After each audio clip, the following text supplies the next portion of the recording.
Isang malaking kontrobersya ang patuloy na bumabalot sa tanggapan ng pangalawang Pangulo, Sara Duterte, matapos siyang mabisto ng mga netizen na umano'y nagbabakasyon sa isang pribadong resort, ang Doña Choling Island Resort, sa kasagsaga ng matinding bagyo at pagbaha sa Visayas, lalo na sa Cebu. Agad na binura ng admin ng resort ang post na nagpapatunay sa kanyang presensya, ngunit huli na ang lahat dahil kumalat na ang balita. Ang sentro ng issue ay nakatuon sa kawalan ng presensya at agarang aksyon ng Vice Presidente sa gitna ng matinding kalamidad. Bilang isang mataas na opisyal, inaasahan ng publiko na si VP Duterte ay mananatili sa opisina o mas mahalaga ay agad na tutungo sa mga apektadong lugar upang pangunahan ang relief operations. Ang pagiging nasa isang resort habang nagdurusa at binabaha ang mga kababayan ay nagdudulot ng matinding negative optics na nagpapahiwatig ng kakulangan ng empathy at pag-una sa personal na pahinga. Lalo pa itong pinatindi na mapansin ng mga netizen na ang mga inilalabas na post ng opisina ng Vice Presidente ay recycled o luma na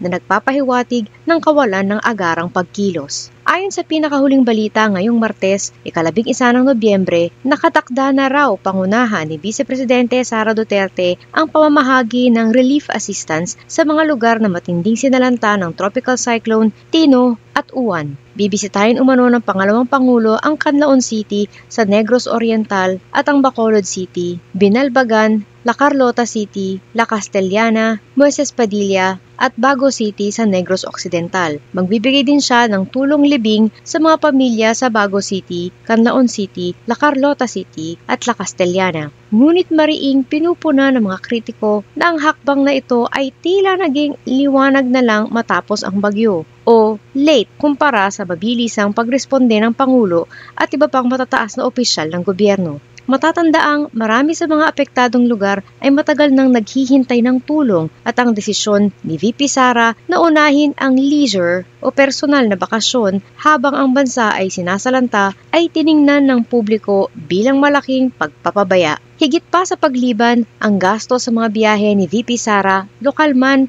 o sa ibang bansa, ang nagpapalaki sa galit ng publiko. Sa kabila ng pag-iit ng OVP na personal na pondo ng Vice Presidente ang ginagamit sa kanyang mga personal na pamamasyal, inamin naman ng opisina na pondo ng bayan ang sumasagot sa gastos ng kanyang security detail at close-in staff. Batay sa inilabas na datos ng OVP, umabot sa humigit kumulang 7.47 million pesos ang nagastos para lamang sa security at personnel ng OVP sa kanyang foreign trip mula Hulyo 2024 hanggang Hulyo 2025. Sa kabilang banda, umabot naman sa halos 13.21 million pesos ang nagastos para sa mga biyaheng lokal ng OVP na kinabibilangan din ng security at personnel ni VP Sara sa parehong panahon. Sa kabuuan, higit 20.6 million pesos na ang nagastos ng OVP para sa travel expenses ngayong Hulyo 2025. Malaki ang galit ng publiko dahil sa ganito kalaking gastos, lalo na sa panahon na patuloy ang kalamidad at krisis sa bansa. Habang matinding binabagyo ang Pilipinas at naghihirap ang maraming pamilya, ipinapakita ng datos na milyon-milyon ang ginagastos sa pag-aasikaso sa personal na paglalakbay ng Vice Presidente. Pera na nanggagaling mismo sa buwis ng mamamayan. Para sa mga kritiko, immoral at hindi nararapat na gamitin ang pondo ng bayan